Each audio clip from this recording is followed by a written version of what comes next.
यस्या प्रसादात् भगवद् प्रसाद यस्या प्रसादान्न गति कुतोऽपि स्तवस्तस्य यशस्वी सुंदं वंदे गुरुश्री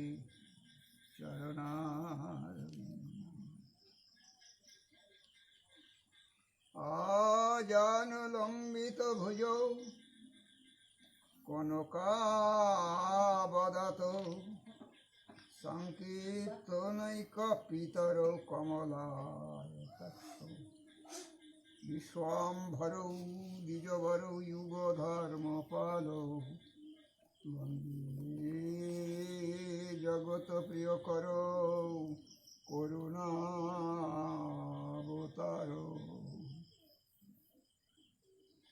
नमस्त्रिकालसत्याय जगन्नाथसुताय च सभृत्याय सपुत्राय सकलत्रयते नमः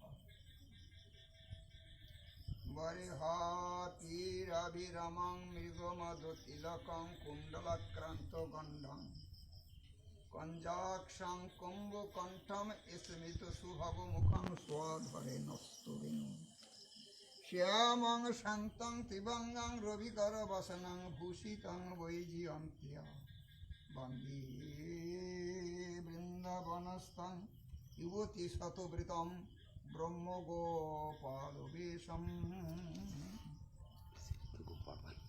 तप्तकाञ्चन गौराङ्गी राधे वृन्दावनेश्वरी वृषभानुसुते देवी तं प्रणमामि हरि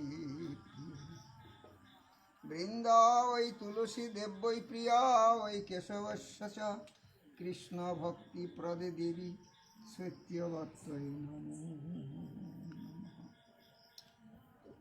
वंशाकल्पतरुभ्यश्च कृपा सिन्धुभ्यो एव च पतितानां पावनेभ्यो वैष्णवेभ्यो नमो नमः जय रूप सनातन भट्ट रघुनाथ श्रीजीव गोपाल भट्ट दास रघुनाथ ऐसय गोस्वामीर करी चरण बंदन जा हईते विघ्न नाश अभीष्ट पुराण जयतां सुरतौ पंगर मम मंद मतिर गति मत्सर्वस्व पदम भोज श्री राधा मदन मुखं करोति वाचालं पंगुं लंघयति गिरिं यत् कृपातमहं वन्दे परमानंद माधव नारायणं नमस्कृत्य नरं चैव नरोत्तमं देवीं सरस्वतीं व्यासं ततो जयमुदीरये दुर्गमे पतिबिन्दुस्य स्खलत्पादगतिर्मुहुः स्वकृपाजुष्टिदाने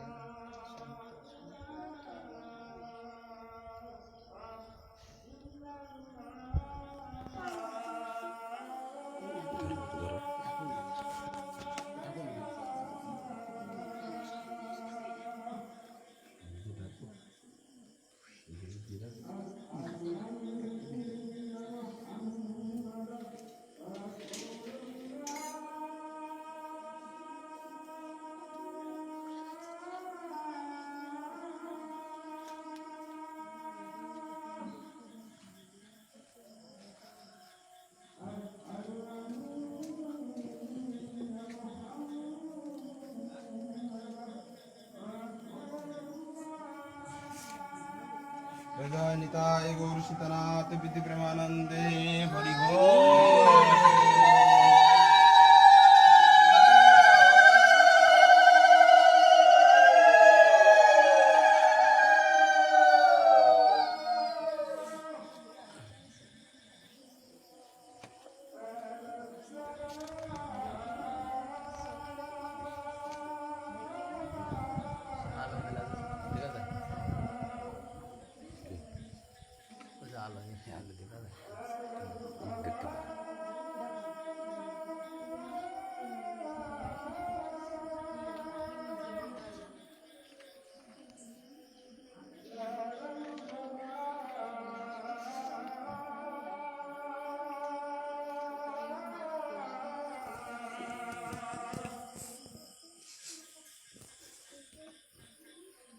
রহু গণৈতপসা নায়তি ন চেদ্যয়া নির্বপনাদ গৃহাদবা নান্দস্য নৈব জলাগ্নি সূর্যই বিনা মহাতপাদরাজ অভিষেকম। কলিযুগ সমাগম তথা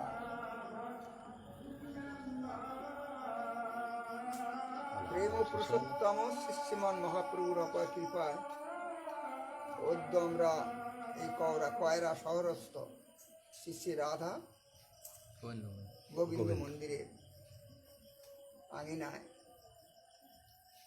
স্বল্প পরিসর আয়োজিত সভায় আমরা শ্রবণ কীর্তনের সৌভাগ্য পেলাম। সারা বিশ্ব ঘাতক করোনা ব্যাধির কবলে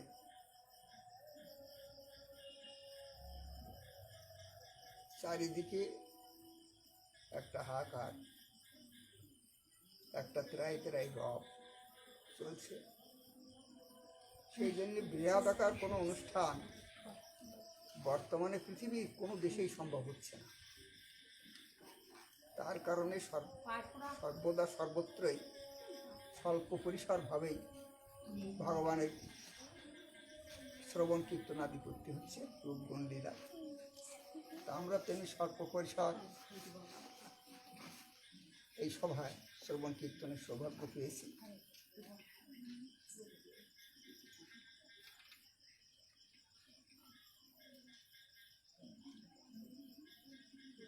রাজা ভরতের নাম অনুসারে এই দেশের নাম ভারতবর্ষ হয়েছে। সেই ভরত তিনি রাজস্বীতে সংসার মায়া মুক্তির নিমিত্ত বনগমন করে সেখানেই আশ্রম করে তপস্যা আদি করছিলেন। একদিন তিনি যখন বসে আছেন তপস্যায়, হঠাৎ একটা শব্দ শুনতে পেলেন। কিসের শব্দ? একটা গর্ভবতী মা হরিণ কে একটা তার মাংস খাদক পশু অর্থাৎ বাঘ তাকে যখন ধাওয়া করছে, মা হরিণটি প্রাণ ভয়ে দৌড়াতে দৌড়াতে অত্যন্ত ক্লান্তভাবেই একটা জলাশয় পার হচ্ছে।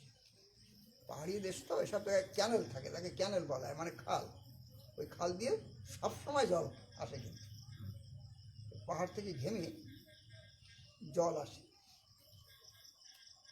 সেই জলাশয়টা যখন, খালটা যখন লাফ দিয়ে পার হচ্ছিলেন, ওই সময় গর্ভবতী মা, পূর্ণ গর্ভবতী মাটা পোষা হয়ে গেল।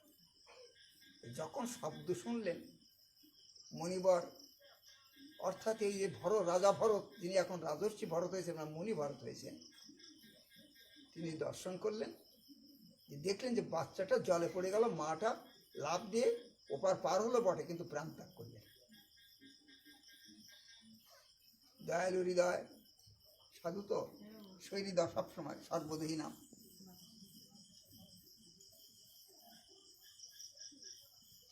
ভরত ঋষি বা ভরত রাজা, তিনি তখন সেই জলাশয় থেকে সেই সদ্য প্রসূত শিশু হরিণ শিশুটিকে তুলে আনলেন, এনে আশ্রমের দুগ্ধাদি আছে তা খাওয়ায় তাকে আস্তে আস্তে তাকে শুশ্রূষা করলেন। করতে করতে কিছুদিন পর এই হরিণ শিশুটি, হরিণ শিশু ছোটকাল অত্যন্ত সুন্দর দেখায়, এই পাশে শুয়ে থাকতো, তার উরুর পরে মাথা দিত, কখনো তার গা চেটে দিত। তিনি সমস্ত মায়ামুক্ত ত্যাগ, মায়ামোহ ত্যাগ করে যে জঙ্গলে এসেছিলেন, যে জন্য আবার সে হরিণ শিশুটির মায়া পড়ে গেলেন, পাশে থাকে। একদিন হঠাৎ তিনি আর হরিণ শিশুটিকে দেখতে পাচ্ছেন না।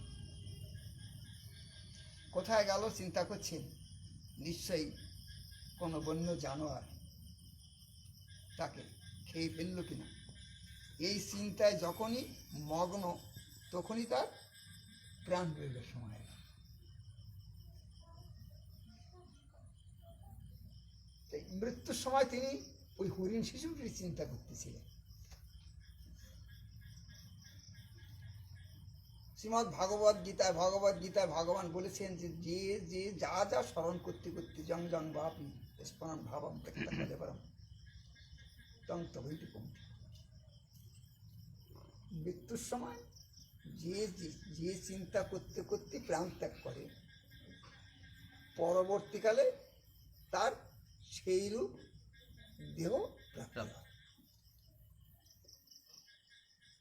আমরা স্বাভাবিক যারা গৃহস্থ, তারা সারা জীবন বিষয় চিন্তা করেছেন, তো মৃত্যুর সময় তিনি বিষয় চিন্তায় নিমগ্ন থাকেন। বিষয় বলতে এখানে স্ত্রী, পুত্র, পরিবার, বিষয়, সম্পদ। যদি খুব অর্থের মালিক হয়, সে অর্থ চিন্তা করে, এত টাকা কোথায় থাকলো, কোথায় যাবে, সোনা দানা রেখেছি, এত টাকা ব্যাংকে আছে, এই অর্থ চিন্তা করে। এখানে বলছে, শাস্ত্র বলছে, সে পরবর্তীকালে ওই অর্থ সাফ হয়ে পাহারা দেয়। ওই ব্যক্তি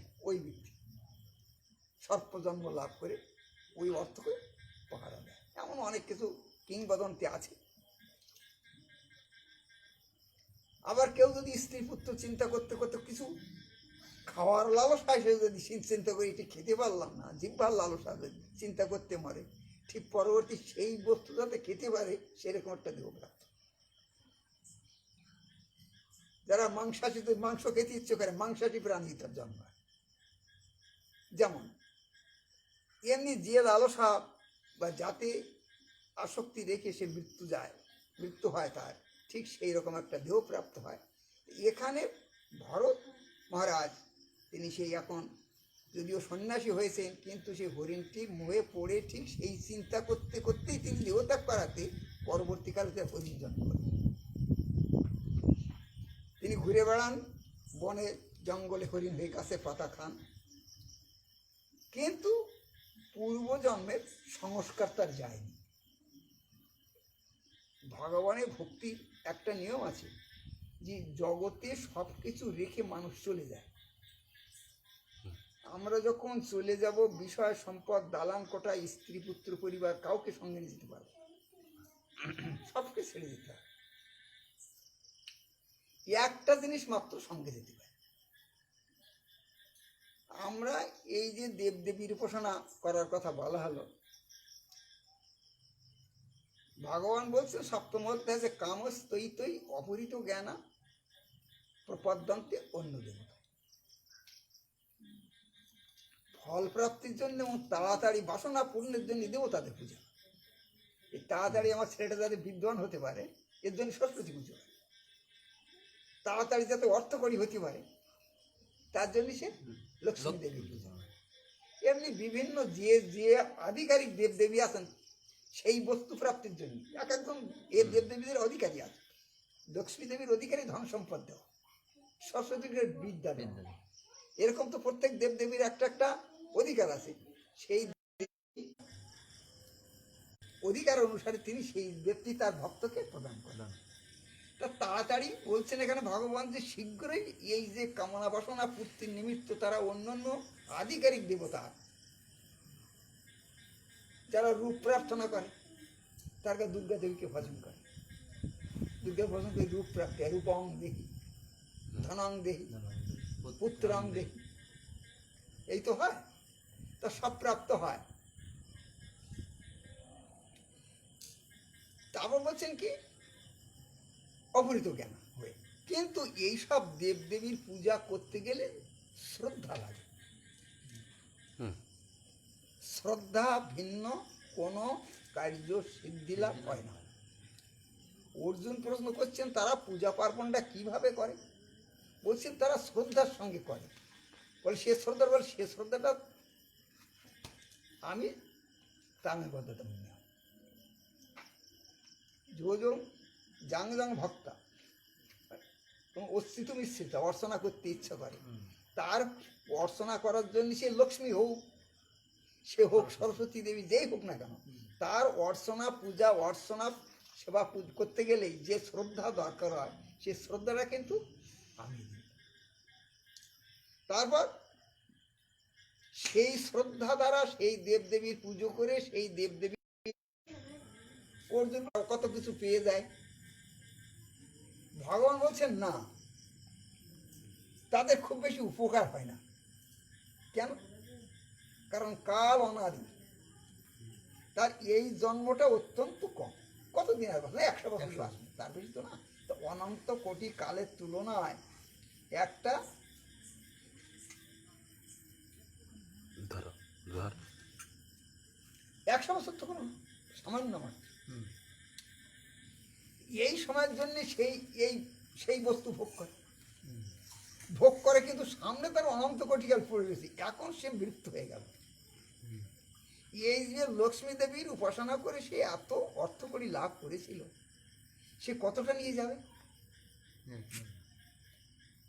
একটা কানা করি যাকে বলা হয়, সেও তো নিয়ে যেতে পারবে। যদি মায়ের কাছে প্রশ্ন করা যে মা লক্ষ্মী দেবী, আমি তো তপস্যা করলাম, তোমাকে তুমি কি দিয়েছো? বলে আমি তোকে অর্থ করে দিয়েছি, আমার যা আছে তাই তো দিয়েছি। বলে আমার পরকালে মৃত্যুর পরে, বলে আজকে যদি মৃত্যু হয়ে যায় আমার সঙ্গে যাবে তো? বলে না, এক্ষুনি যদি মৃত্যু হচ্ছে তুমি সব ঠিক, আজকের হোক কাল হোক তোমার মৃত্যু হবেই। আর মৃত্যু করে এসব এখানেই রেখেছি, তুই উপর নিয়ে যাওয়া যায় না। মৃত্যুর পর কিছু সঙ্গে যায় না। হায় হায় হায়, তখন কি হবে? আমার এই ভোগ বাসনা লিপ্ত হয়ে বলে আবার বন্ধন হবে, আবার জন্ম হবে। কেমন জন্ম? ভোগের জন্য ভোগ পাবে।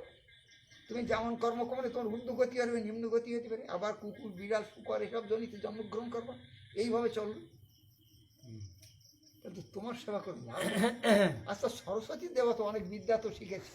বিদ্বান ব্যক্তি বলে মা সরস্বতী, তুমি আমাকে এই যে বিদ্যা দিলে, অনেক বিদ্যা, আমি BCS পাস করলাম, মাস্টার্স পাস করলাম, কিন্তু আমার মৃত্যুর পর বলে এই বিদ্যার সঙ্গে যাবে না। আবার তুমি যখন জন্ম, যদি মানুষ হও তাহলে আবার সে অকাকাতে আরম্ভ করতে শেষ হয়ে যাবে, এটা তোমার সঙ্গে যাবে না, কিছু সঙ্গে যাবে না। তো অর্জুন বলছে তাহলে কি হবে? সঙ্গে কি যাবে? বলি সব কিছুর অন্তবন্ত অলঙ্কেশা এসব তাহলে ভবতী অল্প মেধসা মেধসা মেধসাম অন্তবন্ত ইমে সর্বা তদ ভবতী অল্প মেধসাম। মানে অন্ত হয়ে যাবে, জীবদেহ অন্ত হয়ে গেল, সে বস্তু সব অন্ত করবে। দেবদেবীর উপাসনা তো সবাই করি, আপনারাও করেন, কিন্তু যে বস্তু পান মরে গেলে কিছু নিয়ে যেতে পারবেন না। তাহলে কি হলো? খালি হাতে গেলাম। তখন কি হতে হবে? শ্মশানে দেখেন না, একেবারে কি হলো? পুত্র তো দেখিয়ে দিয়েছিল, এবার যদি এদিকে এসে এক দ্বার কবজি তোমার কুণ্ড কেটে দেবো। শেষে শ্মশানে কি করে দেখেছেন? ওই বাঁশ পোতেন একটা বাঁশ পুঁতে হাতে একটা দা নেয়, দানে বাঁধ দিয়ে পিছন দিকে ফিরে তাকাবি, মায়াতে আবার পিছনে আসতে পারে। তোমার প্রতি মায়া আছে তার, উত্তর ছিল। তো তুমি দা দিয়ে বলবে এবার যদি তুমি আমার পিছনে পিছনে আমাদের বাড়িতে এসো, তাহলে তোমার এক কোপ দিয়ে মুন্ডু ভাট করবে। কলসি ভেঙে দেয়। হ্যাঁ, কলসি ভেঙে দেয়। হ্যাঁ, কলসি ভেঙে দেয়, দিয়ে চলে আসে। তাহলে কি গতি হলো? এতদিন স্ত্রী পুত্র পরিবারের জন্য কত পূজা পার্বণ, কত কিছু করেছি, আর আজকে আমার পুত্র আমাকে নিয়ে গেল, তারা পথে যেত আগুন জ্বেলে দিল। তোমার পথে আগুন জ্বেলে দিলাম, কেউ পথে আগুন জ্বেলে দিলে সে বাড়ি যায় না। আর আগে তো ঝেঁটিয়ে বের করে দিয়েছে, যখন বের করে দিয়েছে তখন তো ঝেঁটিয়ে বের করেছে। এ কিন্তু সবার জীবন আসে, সবার জীবনে এই যদি আসে, তাহলে আপনি পূজা পার্বণ করলেন, আপনার সঙ্গে কি যাবে? কিচ্ছু গেল না। তাহলে কি হয়ে যাবে? তখন ভূত প্রেত হয়ে যেতে হবে। তো ভূত প্রেত হয়ে গেলে যদি সে শ্রাদ্ধা দিতে কিছু হয়, নরকের একটু যন্ত্রণা ভোগ করে এসে আবার কর্মফল অনুসারে তার কুকুর বিড়াল ছাগল যাই জন্মগ্রহণ করবে। এখন যদি প্রশ্ন ওঠে তাহলে উপায় কি, মৃত্যুর পর সঙ্গে কি যাবে? কিছু যায়, বলে একটা মাত্র জিনিস দিতে হবে। ভগবান বলছে একটা মাত্র জিনিস দিতে হবে। সেটা কি? বলে আমাকে যদি কেউ ভক্তি করে, এই ভক্তিটুকু তার নষ্ট হবে না। ক্ষিপ্রাম ভবতি ধর্মাত্মা সশস্যন্তে নিগচ্ছতি কৌন্ত্য প্রতি জানি মমে ভক্ত প্রণশ্য। তোমার ভক্ত মরবে না? হ্যাঁ মরবি, এ দেহ ত্যাগ করে চলে যাবে। ভক্ত মরবে, মরণ মানে দেহ ত্যাগ, আত্মা তো মরে না। তা দেহ ত্যাগ করে ভক্ত অভক্ত সবাই মরে যাবে। কারণ এ পারের তো ওপার যেতে গেলে পার হওয়ার, তাই দেহটা গেলে পার হওয়ার নৌকা বেশি। তা কেউ যদি নদী পার হয়ে যায়, সে কি নৌকাটা কাঁধে করে নিয়ে যায়? আমি আত্মা এই দেহ তরণীতে আমি পার হতে চাচ্ছি, তখন পার হয়ে গেলাম, নৌকাটা দেহটা তো এখানে ছুঁয়ে যেতে হবে, সবাই যায়। অসুবিধে কিন্তু পার হয়ে যাচ্ছে সবাই, কিন্তু ওপার যে ভক্ত কিছু সঙ্গে করে নিয়ে যাচ্ছে। আর যারা ভগবানকে ভজন সাধন করলো না, কোনো নিতের আত্মোন্নতি কিছু করলো না, আত্মকল্যাণের জন্য কিছু করলো না, তাহলে সে খালি হাতে চলে যাবে। খালি হাতে চলে যাবে, ওই যে নিম্নজনই প্রাপ্ত। কিন্তু কোনো ভক্ত, কৃষ্ণ ভক্ত যদি প্রাপ্তি হয়ে যায়, তার এই ভক্তিটা মৃত্যুর পর সে যাবে, দেহটা রেখে যাবে বটে, কিন্তু তার সূক্ষ্ম আত্মা এই ভক্তি সঙ্গে করে নিয়ে যায়। নিয়ে যায়। তাহলে আমরা এখানে কি সিদ্ধান্ত পেলাম? বা যদি আপনি হরিনাম করেন, ভজন করেন, তাহলে ভজনের যে ভক্তিটা হবে, এই ভক্তিটা নিয়ে আপনি সঙ্গে নিয়ে যেতে পারবেন, আর কিচ্ছু নিয়ে যেতে পারবেন না। এখন প্রশ্ন উঠবে, এই ভক্তিটা কিসে হবে? কার?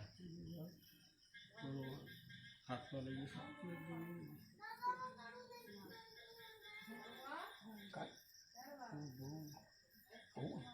কোন জায়গায়? এখানে? হাত পা শক্ত হয়ে যেতে কার বাবার? আপনার যাওয়ার কথা।